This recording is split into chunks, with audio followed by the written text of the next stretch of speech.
Alright, so hey guys, what's up? I'm back with another Worth It or Not. This one is for the new Need for Speed game. It's been out for 2 or 3 weeks, depending on when I upload this video. But, I have grown up on Need for Speed. When I was a kid, my PlayStation 2 and a copy of Need for Speed was all I needed to stay happy all day long. Like, after school, I come home, I play Need for Speed, I go to sleep, I wake up and rinse and repeat. That's all I did for however long Need for Speed Underground 2 was out. Like that game was amazing. And when they announced this game, I went berserk because this game is supposed to relate to the previous games. Need for Speed 2015 is not the official name, it's just Need for Speed. But this game is supposed to relate to those games. Need for Speed Underground 2, Most Wanted, Carbon. I remember the last Need for Speed game that I enjoyed thoroughly was Need for Speed Carbon because it had a good storyline, great customization, great visual mods on almost every single car. But with this new Need for Speed, it's supposed to go back to those days. Those amazing,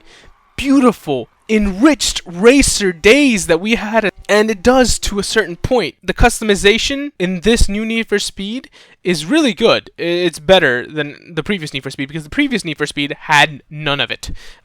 They have body kits. You can adjust your car, the ride height, the camber, the rake on your car, everything. There's a wrap customization, and you could design it specifically the way you want. Then the engine mods, not as detailed as some other games, but not left out either. So you could adjust your air filter, your nitrous, fuel injection system, everything. You could modify it to increase your power. Although you better watch out because on some cars you can't go swing like all the way to the right on some things.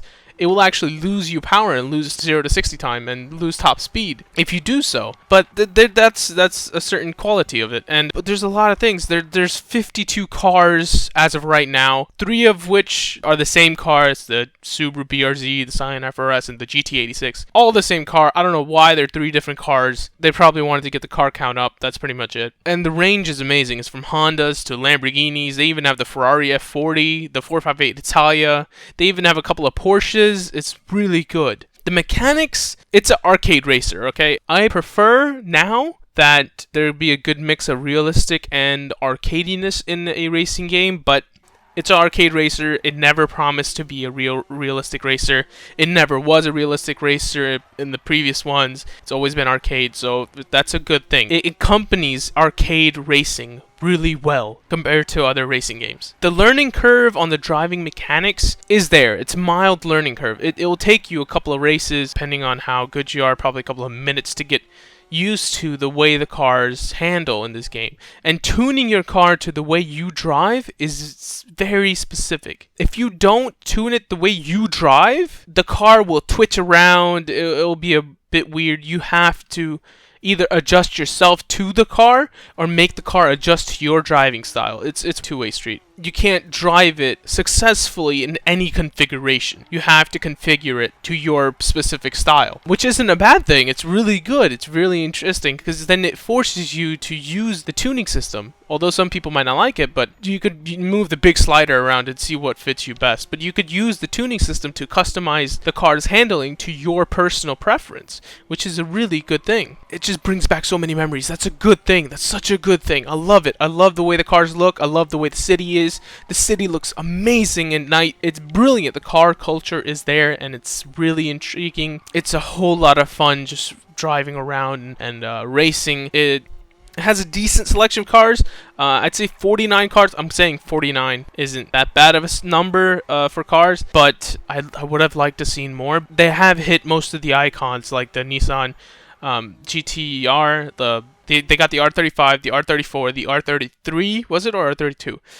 They've got those. You got the Supras, you got the 240SX, you got the RX-7. You got a bunch of cars that hit the spot. It's perfect. The BMW E46, which you could turn into the Most Wanted E46. You could get that if you paid $10 extra.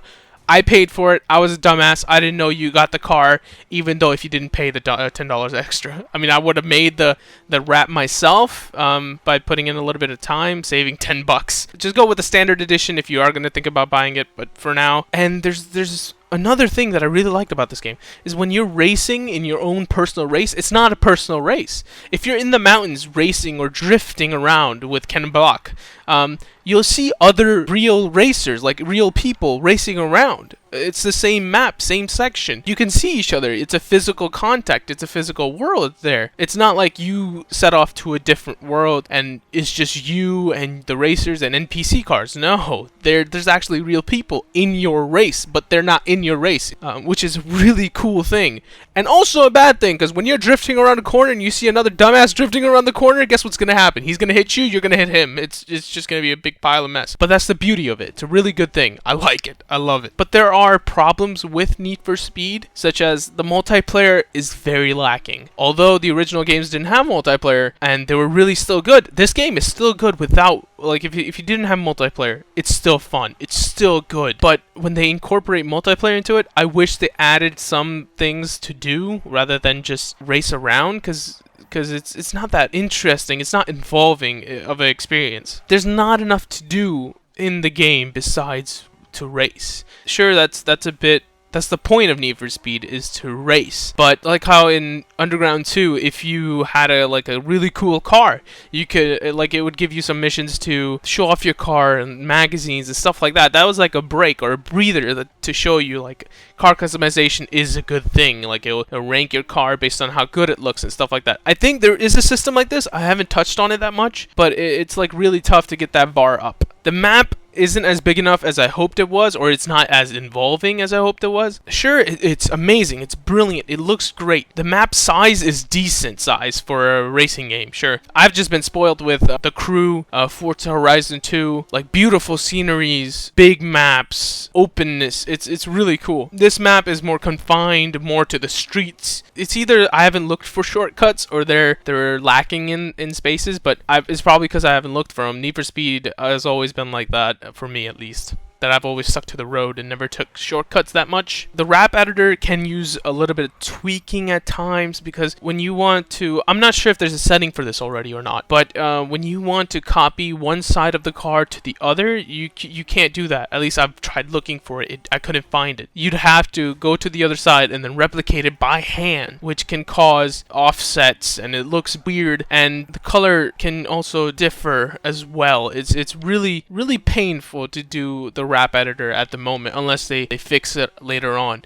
Another good thing about this game is that they are gonna update this game regularly. They're not gonna just make it and then next year they'll make a new Need for Speed. I hope they don't do that. They are gonna update this game with regular updates like GTA does. I'm not sure if they're gonna be paid updates or free updates. Hopefully free.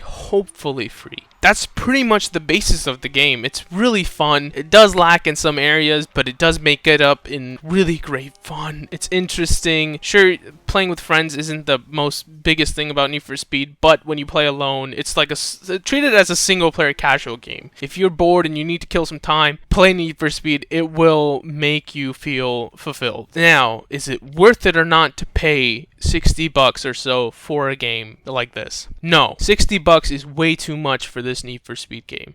Sure, it's amazing, I love it, but for the general public who are casual gamers or dedicated gamers, but they play different types of games, not just solely intense love for Need for Speed or the intense love for racing games, I would say no to them. But if you love racing games like I do, like I grew up with them, if you grew up with Need for Speed or any other racing game, buy it now. It's really good. But if you aren't a big racer, I'd suggest holding off and buying it on sale for like $30 or $40. Buy it at some point in your life. Thank you guys for watching. I'll talk to you guys later. Bye.